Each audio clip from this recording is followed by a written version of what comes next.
Welcome dito sa The Chika! Pero bago ang lahat, kung hindi ka pa nakapag-subscribe, mag-subscribe ka na para updated ka sa aking mga bagong chika.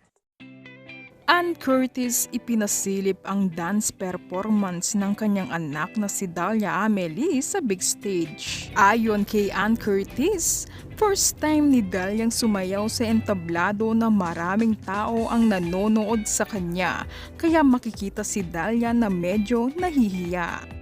Our little one performing for the first time on a big stage, shy pa, saad ni Ann Curtis.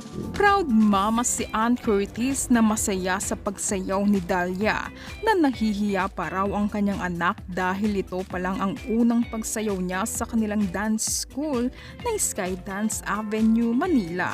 Present sina Ann at Erwan sa special na kaganapan ng kanilang anak para suportahan ito. Sa naturang video ay makikita si Dalia na alam niya ang steps ng kanilang sayaw. Kaso nahihiya pa talaga si Dalia kaya hindi siya masyado todo hataw.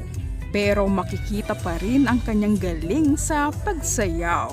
Kung nakasubaybay ka kay Dalia sa mga video na pinapasilip ng kanyang ama na si Erwan ay napakagaling ni Daliang sumayaw na bibong-bibo ito. Pati, pati, pati.